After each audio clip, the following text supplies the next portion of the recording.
Hello friends. चलिए आज का सेशन शुरू करते हैं। आज का सेशन बहुत इम्पोर्टेंट होने वाला है। जो भी इसको देख रहे हैं वो इतना ध्यान रखना कि इस चीज़ को पूरा देखो, सुनो, समझो, फिर फैसला लेना। ठीक है? देखो, लाइफ में ना एक टाइम आता है जब आपको सीरियस होना बहुत ज़रूरी है। खुद के प्रति सीरियस होना चाहिए और खुद के भविष्य के प्रति खास तौर से। खुद का निर्माण करना है ना, तो आपके अंदर एक सीरियसनेस होनी चाहिए और एक सेल्फिशनेस होनी चाहिए। कौन सी चीज? कि हमें अपना भविष्य निर्माण करना है। वो सेल्फिशनेस जब आपके अंदर आएगी ना, तब आप जाके दूसरों के लिए कुछ कर पाओगे। अगर खुद का भी निर्माण नहीं कर पाया ना, तो भूल जाइए कि आप कहीं कुछ कर पाओगे। आप दूसरों पे खुद डिपेंड रहोगे, किसी के लिए क्या कर पाओगे। तो खुद के प्रति बहुत सीरियस हो जाओ और ईमानदार भी रहो, पहली चीज। दूसरी चीज, आज की बात क्या है, न्यू बैच। मेनली क्या है, न्यू बैचेज का अनाउंसमेंट हो रहा है। पूरी बात करेंगे क्यों न्यू बैचेज हैं, कैसे हम कोर्स कंप्लीट कराएंगे, क्या कराएंगे क्या नहीं कराएंगे। ठीक है? ये इसलिए बता रहे हैं कि सबसे पहले खुद के प्रति जब आप सीरियस हो जाओगे, तो आप क्या करोगे कि आप अपने डिसीजन खुद लेना सीखोगे। और डिसीजन कैसे लोगे? समझ से। किसी चीज को देखोगे, समझोगे, तभी तो डिसीजन ले पाओगे।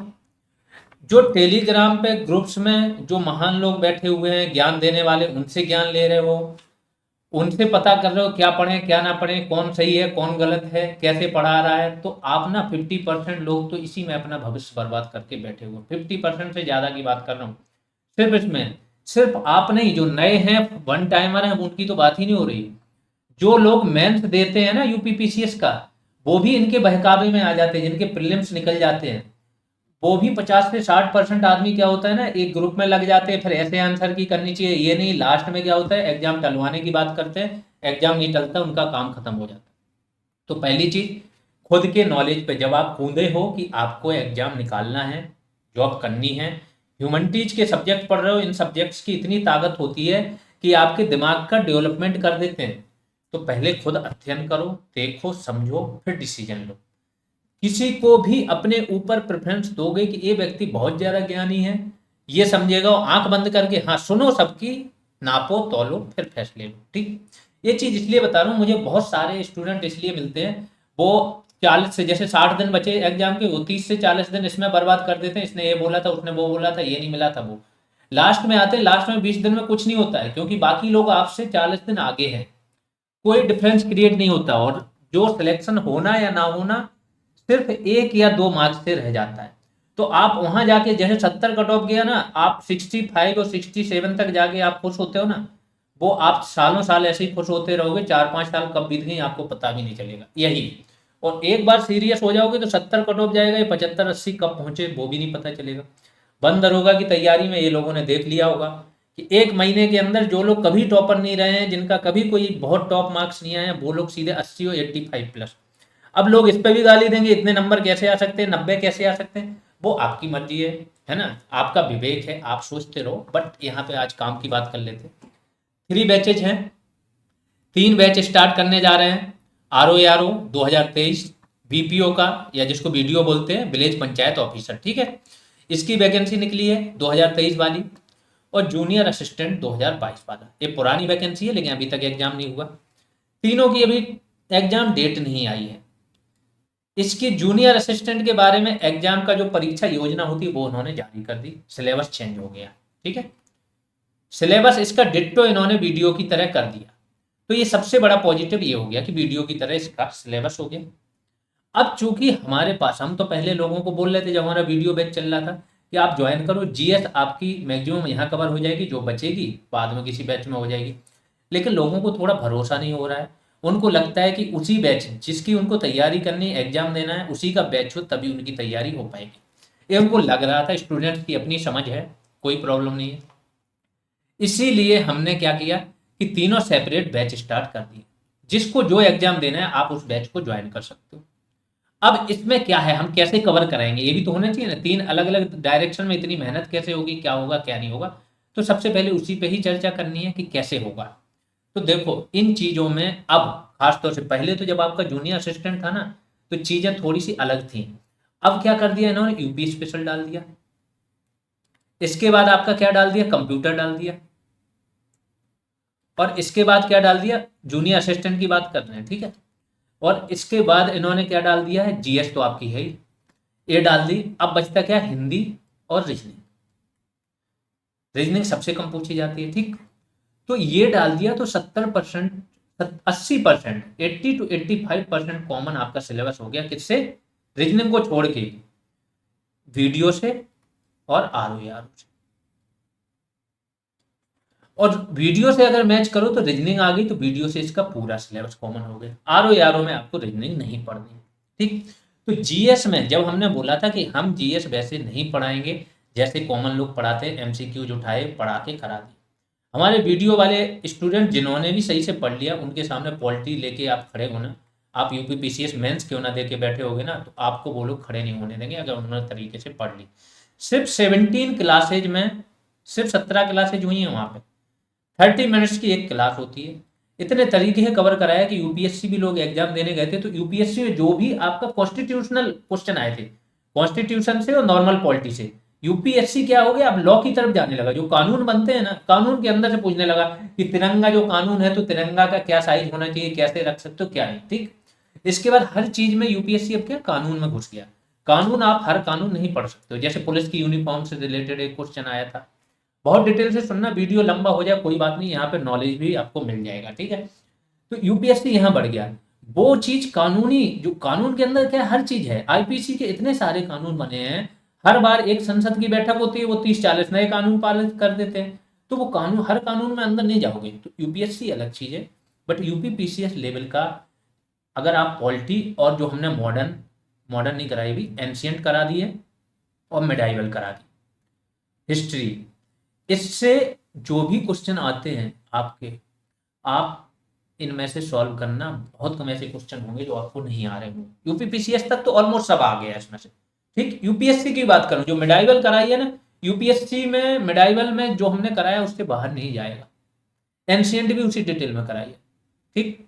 तो इस तरीके से हम करा रहे हैं। अब ये कैसे इतना ज्यादा हो जाएगा, कोर्स कंटेंट ज्यादा नहीं हो जाएगा।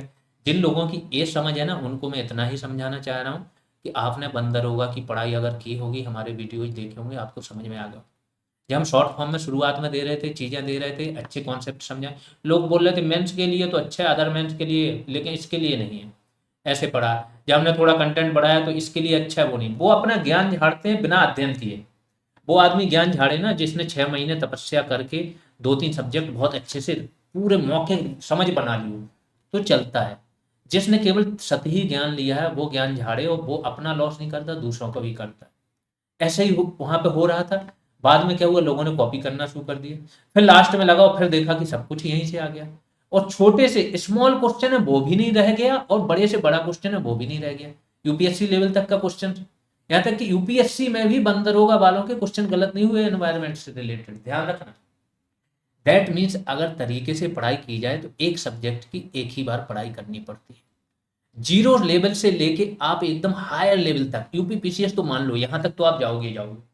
आपकी एक बार वो सब्जेक्ट पढ़ लिया, फिर आपको सिर्फ और सिर्फ करंट अपडेट करना होता है उस सब्जेक्ट में, और कुछ भी नहीं करना होता है। इस बात को मान के चलो। तो अब आते हैं कि कैसे। तो कॉमन कितनी, 70% से लेके 80% चीजें आपकी जीएस और हिंदी में कॉमन है, तीनों एग्जाम्स में।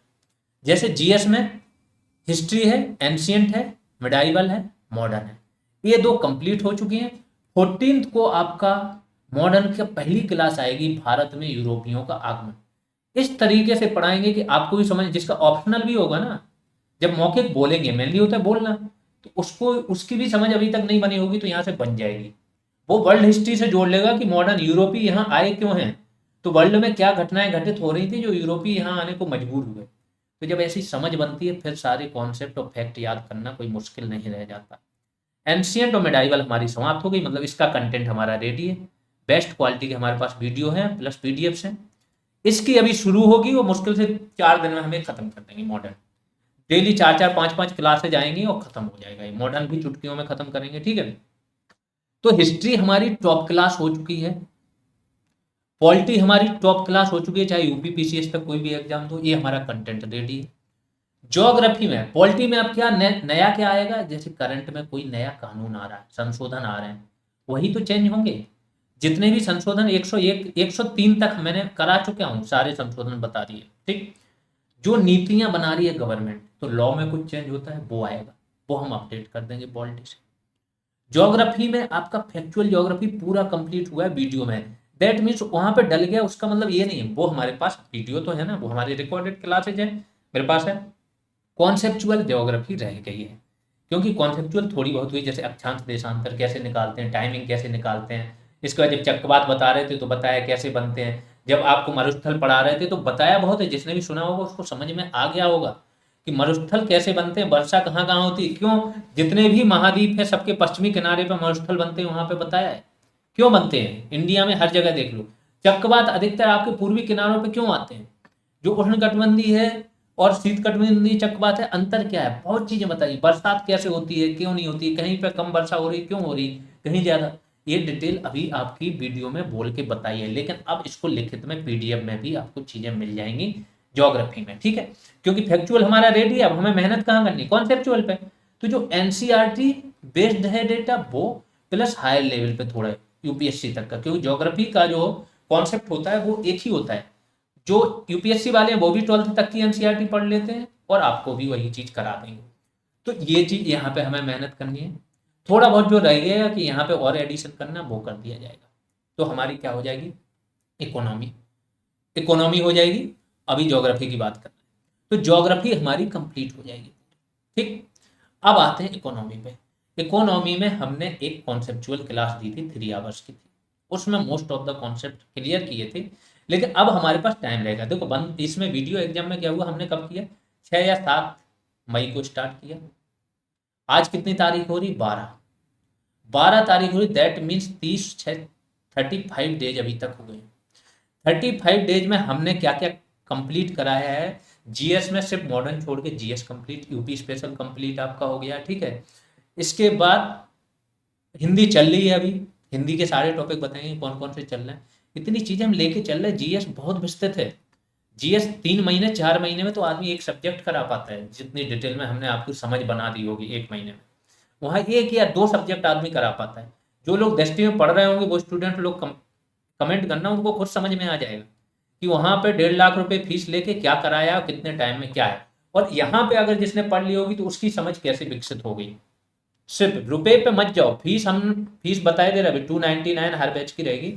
फीस ये नॉमिनल है, पहले हमें एक ढांचा बनाना है, उन स्टूडेंट्स का इतना बड़ा बेस बनाना है जो हमसे पढ़ के एग्जाम निकालना है और जिनकी समझ इतनी विकसित हो गई कि ये चेंज ले आएगा पूरी यूपी का ना, पढ़ने का तरीका बदल जाएगा कुछ ही महीनों में, ठीक है। एनवायरमेंट, अब आते हैं इकोनॉमी में। तो जो कॉन्सेप्चुअल इकोनॉमी है आपकी, वो यहाँ पे डिटेल में कराई जाएगी, क्योंकि अब हमारे पास कम से कम नहीं तो 2.5 से 3 महीने का टाइम रहेगा। कोई भी एग्जाम है उसका डेट अभी 3 महीने के पहले नहीं आ रहा है, 2.5-3 महीने टाइम रहेगा। हमारे पास 60-70% कंटेंट रेडी रहेगा, बाकी पे हमें मेहनत करनी और वैल्यू एडिशन करना। तो हर एक सब्जेक्ट उस लेवल का करा देंगे कि आप छोटे से लेके यूपी पीसीएस तक भी देने जाओगे तो कोई प्रॉब्लम ना हो, ठीक। एनवायरमेंट में किसी को कोई प्रॉब्लम हो नहीं रही होगी, क्योंकि एनवायरमेंट का 80% पोर्शन तो आपका बंदरगाह में आ गया था। बेसिक साइंस की क्लासेज हैं, ऑलरेडी 4 क्लासेज रिकॉर्डेड हैं बेसिक साइंस की, तो 1-2 क्लासेज की और जरूरत पड़ेगी, बेसिक साइंस भी बहुत डिटेल में हो जाएगा, ठीक। तो ये डेटा वो बता रहे हैं जो हमारे पास है, जो कंटेंट रेडी है उस लेवल का रेडी है कि आपका काम होना है।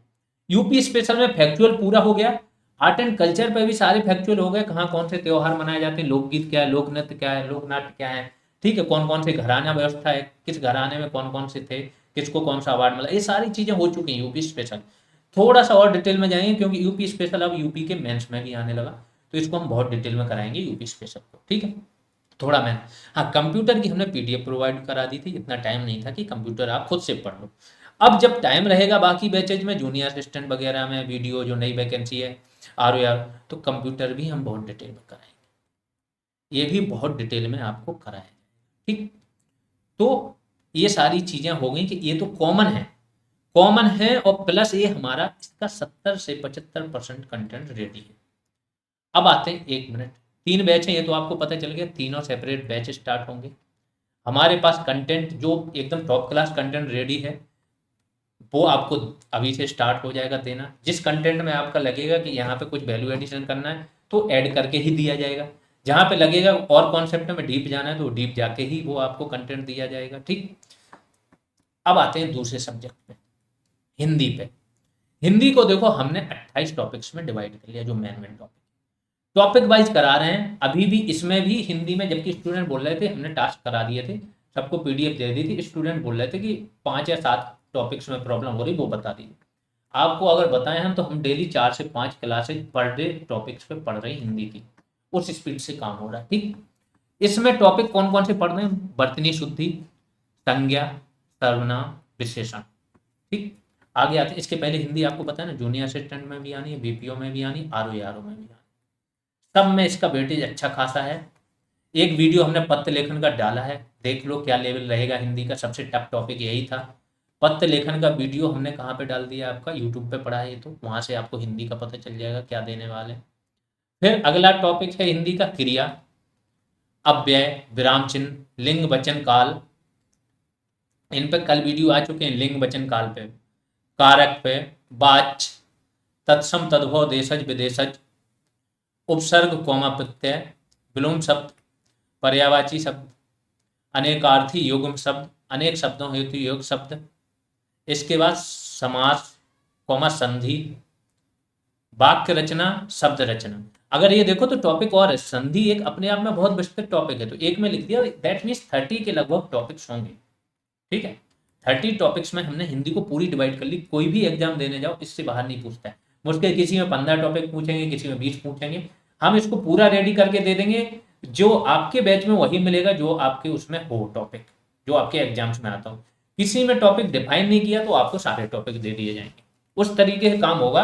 सेपरेट बैच बनाने का मतलब वही है, जो चीज़ कॉमन है, जिसकी कॉमन क्लासेज बनी है तो वो कॉमन दे दी जाएंगी, लेकिन आपके बैच में वही क्लासेज पढ़ेंगी जो आपके उस एग्जाम के लिए जरूरी हो।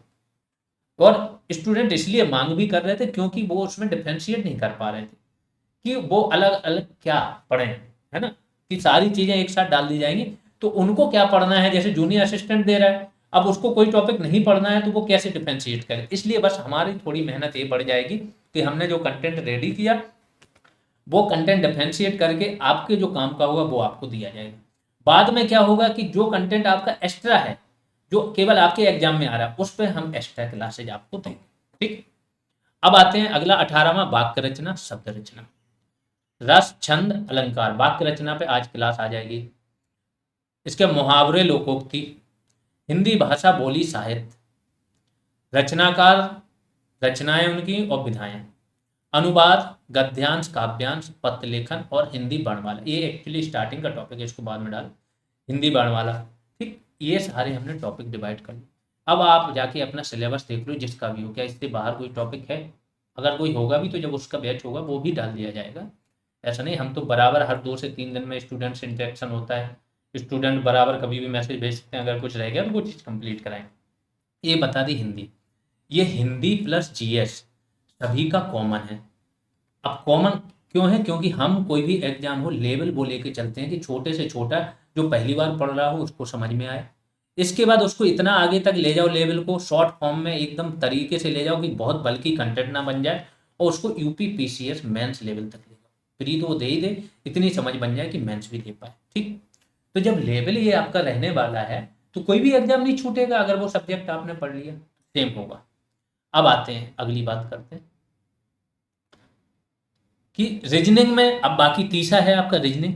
तो रीजनिंग में देखो मैक्सिमम से मैक्सिमम 17 से 18 टॉपिक है। कैलेंडर हो गया, घड़ी हो गया, सिटिंग हो गया, है ना, मिसिंग वर्ड हो गया, वो सब। तो वो सारे टॉपिक, पहला हमारा अप्रोच रहेगा, मुख्य अप्रोच हर एग्जाम में जीएस प्लस हिंदी पे फोकस करना। रीजनिंग आपको कहीं से मिल रही है, आप बहुत सारे लोग पढ़े होते हैं तो आप साथ साथ में पढ़ते रहो।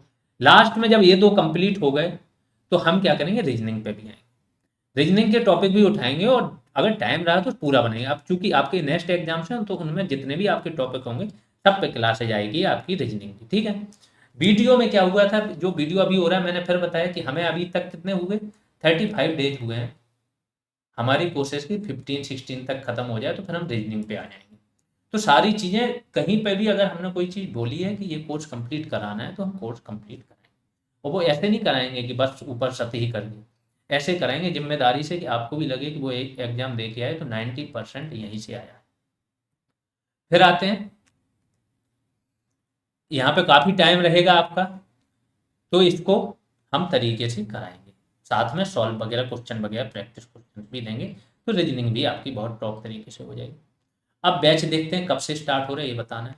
तो जो मैं पहले बता चुका हूँ कि बैच क्या है, 14 जून को क्लास आएगी आपकी मॉडर्न हिस्ट्री की पहली क्लास।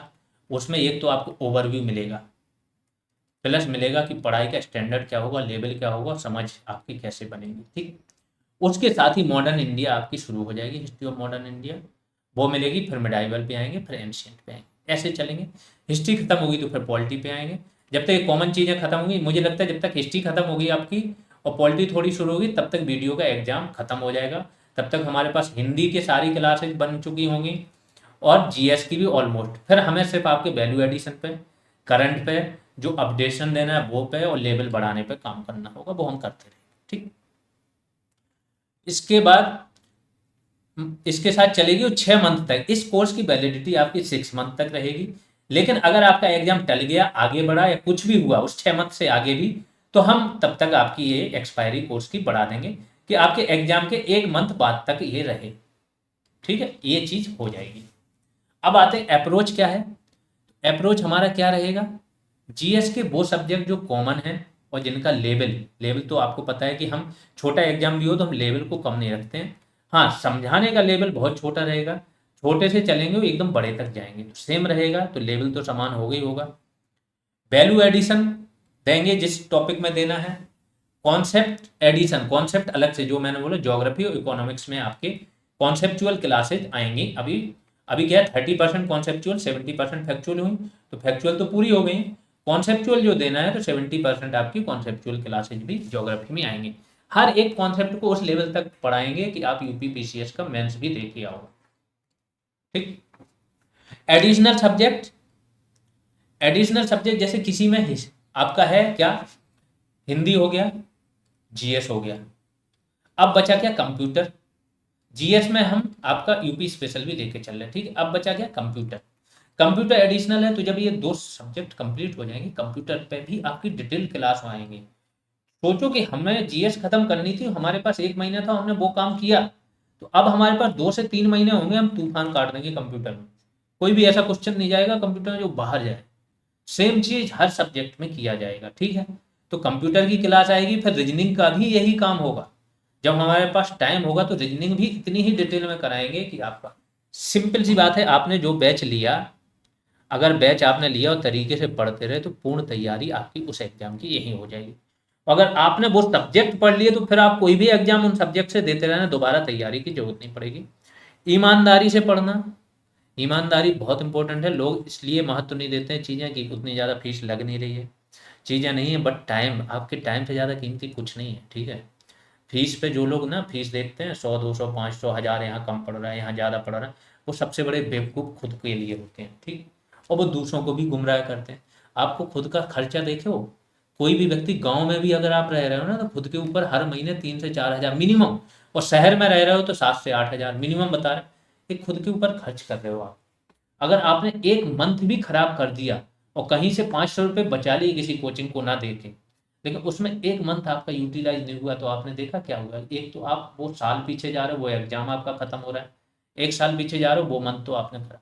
तो जो जिनके पास एक कैलकुलेटिव नहीं होता है ना, एक कैलकुलेशन होता नहीं है, सिर्फ उतना ही सोचते हैं जितना उनके माइंड में आया है, उतना ही दिमाग चलता है जितने में वो दूसरों को नीचा दिखा पाए, उतना ही चलता है जितने में दूसरों को बोल पाए। अपना फ्यूचर नहीं दिख रहा है क्लियर कट कि हम इसका क्या यूटिलाइज कर सकते हैं।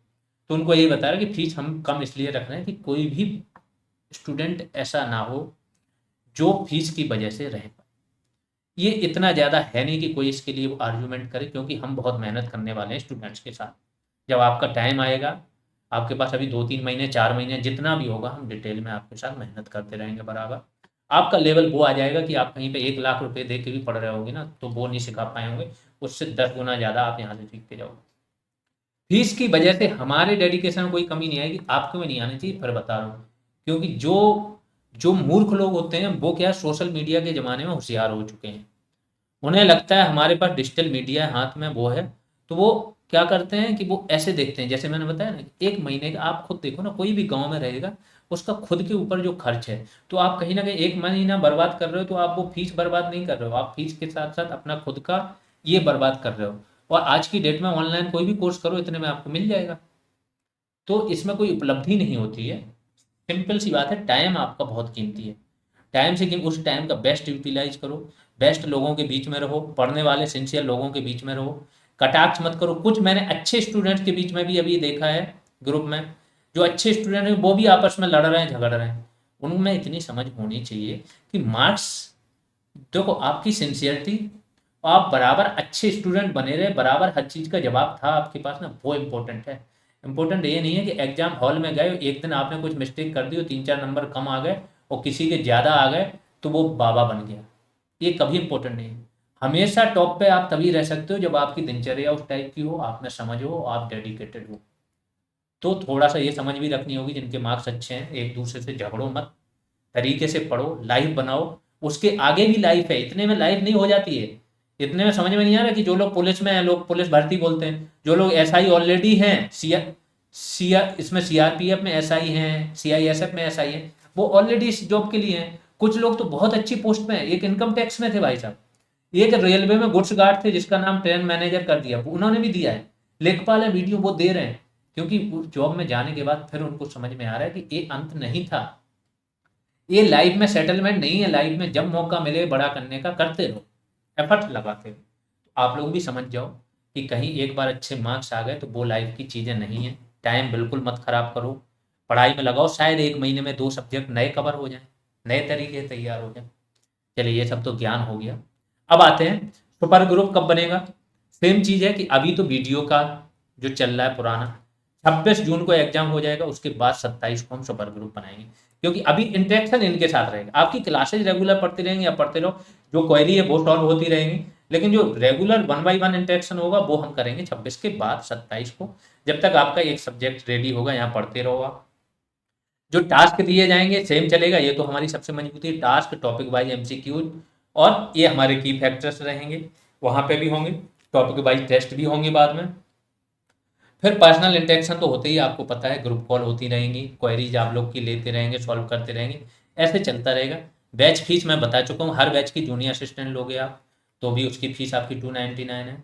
फीस बहुत नॉमिनल रखी है। जिनको ये लगता है नहीं ये है वो है, उनको मैं इतना बताऊंगा कि ये शायद आपके 3 बैचेज हैं। अब इन 3 बैचेज की सफलता पर डिपेंड करेगा आगे ये चीज़ें चलानी है हमें कि नहीं चलानी, क्यों हमारा टाइम काफ़ी जा रहा है ना। ये हमने सिर्फ स्टूडेंट के लिए किए हैं, या फिर हम किसी और फैकल्टी को रख के कराएं, क्या कराएं।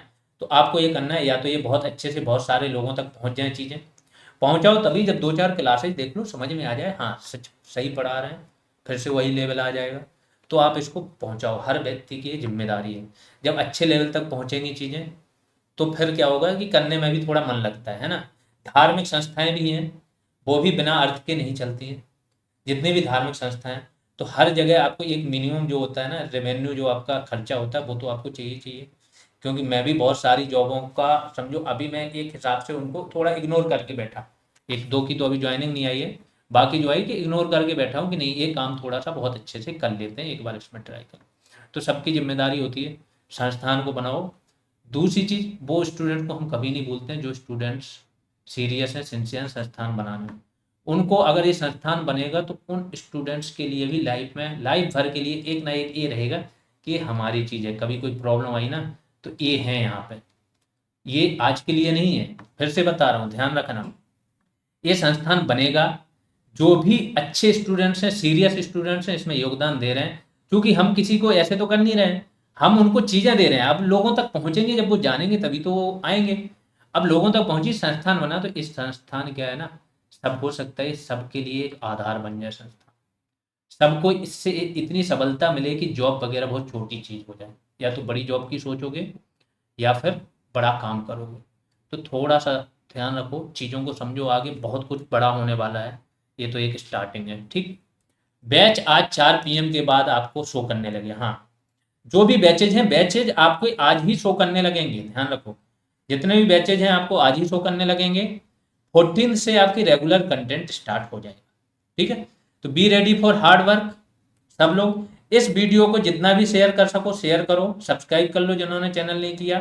पढ़ने के लिए रेडी रहो, नेक्स्ट 2 से 3 मंथ में बहुत कुछ चेंज हो जाएगा, और आपके ऑलमोस्ट मेरी कोशिश रहेगी कि हर सिंसियर व्यक्ति का जॉब लग जाए। तो अभी के लिए इतना ही, धन्यवाद।